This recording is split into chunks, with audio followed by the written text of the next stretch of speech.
안녕하세요. 리서치 에이전트 맥입니다. 2020년 2월 2일이었죠. 미국 증시가 정말 드라마 같은 하루를 보냈습니다. 장 초반에는 막 떨어지다가 이걸 다 만회하고 아주 강하게 반등했거든요.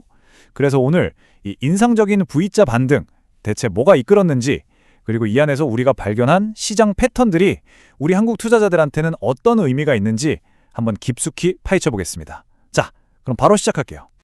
오늘 우리가 같이 살펴볼 내용인데요. 먼저 시장이 어떻게 그렇게 극적으로 반등했는지 한번 보고요. 이걸 만든 세 가지 핵심 동력을 분석해 볼 겁니다.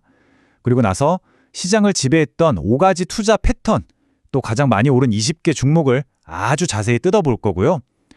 마지막으로는 이 데이터 뒤에 숨어있는 더 큰 그림, 그리고 투자 전략까지 이야기 나눠보겠습니다. 네, 이날 시장은 정말이지 한편의 반전 드라마였어요. 장 시작할 때만 해도 선물 시장이 1% 넘게 빠지면서 분위기가 정말 안 좋았거든요. 그런데 모두의 예상을 완전히 뒤엎는 경제 지표가 딱 발표되면서 투자 심리가 순식간에 바뀌어버렸죠. 결국엔 그 하락분을 전부 다 만회하고 오히려 상승으로 마감하는 그런 대단한 힘을 보여줬습니다. 자, 이게 최종 마감 지수인데요. 보시면 전통산업 비중이 높은 다우존스가 1.08% 오르면서 가장 힘이 좋았고요. S&P 500이랑 기술주 중심의 나스닥도 탄탄하게 상승 마감했습니다. 아니 도대체 시장 분위기를 하루아침에 이렇게 싹 바꿔놓은 그 힘, 어디서 나온 걸까요? 바로 그 질문에 대한 답이 오늘 분석의 가장 중요한 부분입니다. 시장의 방향을 결정했던 근본적인 힘, 크게 보면 딱 세 가지 거시 경제 이벤트로 정리해 볼 수 있습니다. 첫 번째는요, 시장 예상을 그냥 압도해버린 제조업 지표고요. 두 번째는 지정학 판도를 흔드는 미국과 인도의 깜짝 무역 합의. 그리고 마지막 세 번째는 지정학적 리스크가 줄어들면서 유가가 확 떨어진 겁니다. 자, 그럼 하나씩 이게 무슨 의미인지 자세히 들여다보죠. 지금 화면에 보이는 이 숫자 52.6, 이게 바로 이날 시장의 판도를 바꾼 말 그대로 게임 체인저였습니다. ISM에서 발표한 1월 제조업 PMI인데요. 보통 이게 50을 넘으면 경기가 좋아지고 있다는 신호거든요. 근데 시장에서는 한 48.5 정도로 예상했는데 이걸 가뿐히 뛰어넘은 건 물론이고요. 무려 41개월 만에 최고치를 찍은 겁니다. 이걸로 26개월 동안이나 이어졌던 제조업 침체가 드디어 끝났다라는 걸 알린 거죠. 두 번째 동력은 트럼프 대통령이 정말 깜짝 발표한 미국 인도 무역 합의였어요. 내용을 보면 미국은 인도산 제품 관세를 내려주고 그 대신 인도는 러시아산 원유는 이제 안 사고 앞으로 5천억 달러어치 미국 에너지를 사주기로 한 겁니다. 이게 그냥 단순한 무역 딜이 아니고요. 전 세계 에너지 공급망 그리고 달러의 힘에까지 영향을 미치는 아주 중요한 지정학적 사건이라고 볼 수 있습니다. 그리고 마지막 세 번째, 중동에서 이란과의 군사적 긴장감이 좀 풀릴 거라는 소식이 나오면서 국제 유가가 5% 가까이 뚝 떨어졌습니다. 유가가 내리면요, 일단 인플레이션 걱정이 줄어들죠. 동시에 항공사나 운송, 크루즈처럼 기름값이 비용의 대부분인 산업들한테는 이익이 직접적으로 늘어나는 거니까 이건 정말 강력한 호재입니다. 자, 그럼 이런 커다란 경제 변화들이 실제 주식 시장에서는 어떤 투자 흐름으로 이어졌을까요? 저희가 분석해보니 이날 시장을 이끌었던 아주 뚜렷한 5가지 패턴이 보이더라고요. 첫 번째 패턴은 바로 AI 하드웨어 슈퍼사이클입니다. 이제 시장의 관심이요, AI 모델이나 소프트웨어 이런 걸 넘어서고 있어요. AI를 진짜로 돌리려면 필요한 그 물리적인 기반 있잖아요. 그러니까 메모리, 스토리지, 데이터 센터 같은 인프라 쪽으로 아주 빠르게 옮겨가고 있다는 거죠. 이날 샌디스크나 마이크론 같은 저장 장치 회사들 주가가 확 뛴 게 바로 이 이유 때문입니다. AI가 만들어내고 처리해야 할 데이터가 어마어마하게 늘어나니까 이 회사들이 만드는 하드웨어는 이제 없어서 못 파는 지경이 된 거예요. 이런 흐름은 당연히 전 세계 메모리 시장을 꽉 잡고 있는 우리 SK하이닉스나 삼성전자에 대한 기대감으로 바로 연결될 수밖에 없죠. 두 번째 패턴은 제조업의 르네상스라고 할 수 있겠네요. 아까 보셨던 그 놀라운 PMI 지표가 바로 미국 공장들이 다시 쌩쌩 돌아가기 시작했다는 신호탄이었던 거고요. 덕분에 관련 산업재나 건설기계, 자동화 설비 만드는 회사들 주가가 다 같이 올랐습니다.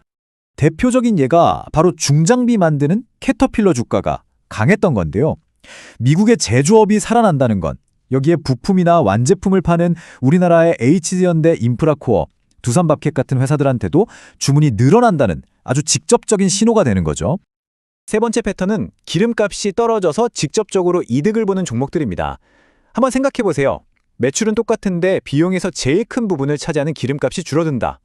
그럼 당연히 회사에 남는 돈, 즉 이익이 늘어나겠죠.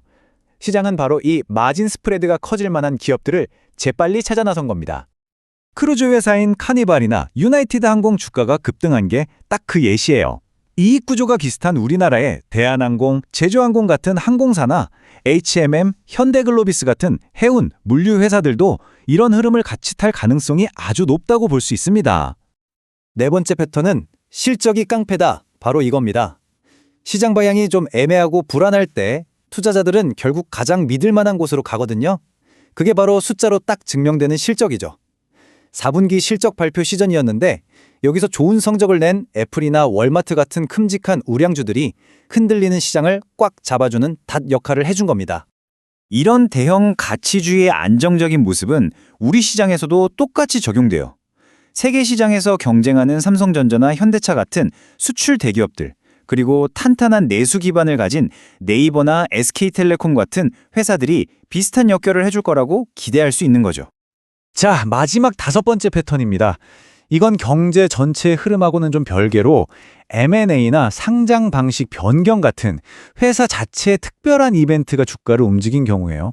시장 전체 분위기를 뛰어넘는 아주 강력한 개별 호재가 투자자들의 눈길을 확 끈 거죠. 이날 100% 넘게 폭등한 아스트라제네카가 딱 좋은 예시입니다. 원래는 주식 예탁증서, 그러니까 ADR로 거래됐었는데 이걸 뉴욕증권거래소에 직접 상장하겠다고 하면서 기업 가치를 다시 평가받은 거거든요. 이건 지금 세계 무대에서 입지를 넓혀가고 있는 우리나라의 삼성바이오로직스나 셀트리온 같은 대형 바이오 기업들한테도 생각해볼 만한 점을 던져줍니다. 자, 그럼 지금까지 살펴본 5가지 패턴이 실제로는 어떤 종목들에서 나타났는지 가장 뜨거웠던 종목들 데이터를 보면서 직접 확인해 보겠습니다. 지금부터 4장에 걸쳐서 이날 상승률 상위 20개 종목을 보여드릴 텐데요. 제가 모든 내용을 다 일러드리는 것보다는 각 표에서 가장 중요한 포인트를 짚어드릴게요. 여러분은 잠시 화면을 멈추고 표를 꼼꼼히 살펴보시면 더 좋을 것 같습니다. 먼저 1위부터 5위까지입니다. 와, 가장 먼저 눈에 들어오는 건 단연 일롱파워죠. 상승률이 무려 3000%가 넘었어요. 이건 차세대 에너지 저장 기술에 대한 시장의 기대가 얼마나 폭발적인지를 보여주는 거고요. 당연히 글로벌 리더인 우리 LG 에너지 솔루션과 연결해서 생각해 볼 수 있습니다. 그 외에도 소비가 살아나는 분위기를 탄 팻브랜즈, AI 교육 솔루션에 내놓은 아이늘라이프 같은 종목들도 보이네요. 이어서 6위부터 10위입니다. 여기서는 저희가 앞에서 봤던 5가지 패턴에 해당하는 종목들이 꽤 많이 보이네요.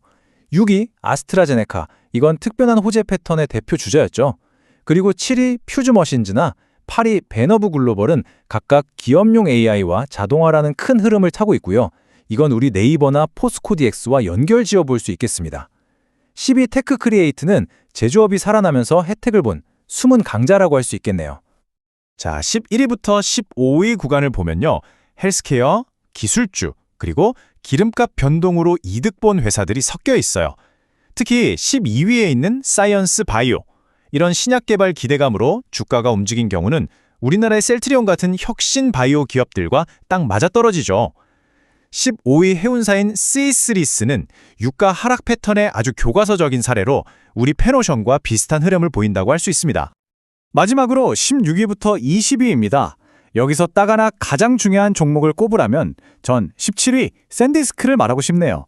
바로 AI 하드웨어 슈퍼사이클이 핵심이고 SK 하이닉스와의 연결고리가 정말 강하거든요. 이렇게 상위 20개 종목을 쭉 훑어보니까 우리가 앞에서 분석했던 그 5가지 핵심 패턴이 시장 전체에 얼마나 강하게 영향을 미쳤는지 다시 한번 확실하게 알 수 있죠. 자, 지금까지는 시장 겉으로 드러난 현상들을 분석해봤습니다. 이제부터는 한 발짝 더 깊이 들어가 볼게요. 이날 나온 데이터들이 사실은 우리에게 더 큰 구조적인 변화, 그러니까 숨겨진 진짜 의미가 뭔지 말해주고 있거든요. 그 이야기를 좀 해보겠습니다. 지금 화면에 나오는 이 변화, 이거 정말 중요합니다. ISM 제조업 보고서를 자세히 뜯어보니까요. 생산이나 신규 주문은 폭발적으로 늘었는데 이상하게 고용지수는 여전히 기준선인 50 아래에 머물러 있었어요. 예전 같으면요, 공장이 바쁘게 돌아가면 당연히 사람을 더 뽑았거든요. 생산 증가가 고용 증가로 이어지는 게 공식이었죠. 근데 지금은 다릅니다. AI하고 자동화 기술 덕분에 사람을 많이 안 뽑고도 생산성을 어마어마하게 높이는 새로운 시대, 바로 생산성 혁명이 시작됐다는 걸 보여주는 강력한 신호입니다. 이게 기업 이익에는 좋겠지만 장기적으로 고용 시장에는 큰 숙제를 던져주는 변화라고 할 수 있겠네요. 미국 인도 무역 합의도 그냥 경제 뉴스 하나로 볼 게 아닙니다. 요즘 브릭스 국가들을 중심으로 탈달러, 그러니까 달러 말고 다른 돈으로 거래하려는 움직임이 있었잖아요. 이런 상황에서 세계 인구 1위인 인도가 러시아를 등지고 달러로 미국 에너지를 대량으로 사주기로 했다? 이건 굉장히 상징적인 사건입니다. 한마디로 살짝 흔들리던 달러의 위상을 다시 한번 굳건히하고 미국 국채에 대한 믿음을 회복시키려는 미국의 아주 계산된 한 수, 이렇게 해석할 수 있습니다. 자, 그럼 오늘 분석한 이 모든 내용을 종합해서 투자자로서 우리는 앞으로 뭘 생각해야 할지 그 전략적인 포인트를 한번 정리해 보겠습니다. 핵심 전략 3가지를 제안드립니다. 첫째, AI 혁명의 중심이 소프트웨어에서 하드웨어로 넘어가고 있다는 점, 특히 데이터가 폭발적으로 늘면서 이득을 보일 저장 장치나 관련 인프라 쪽에 집중해야 합니다. 둘째, 생산성 혁명과 함께 제조업 경기가 좋아지는 국면이 시작됐으니까 경기 흐름에 민감한 수출주 비중을 늘리는 걸 적극적으로 고민해 볼 때입니다. 그리고 마지막으로 유가 하락은 어떤 산업에는 위기가 아니라 명백한 기회라는 것. 이런 변동성을 내 포트폴리오에 유리하게 써먹는 지혜가 필요하겠습니다. 네, 오늘 분석이 빠르게 변하는 시장의 흐름을 읽으시는데 조금이나마 도움이 되었으면 좋겠습니다. 오늘 드린 말씀은 어디까지나 정보 제공을 위한 것이지 특정 종목을 사거나 팔라고 추천하는 건 절대 아니라는 점 다시 한번 말씀드립니다. 모든 투자의 최종 결정과 그에 따른 책임은 투자자 여러분 자신에게 있다는 점 꼭 기억해 주시기 바랍니다. 지금까지 리서치 에이전트 맥이었습니다. 감사합니다.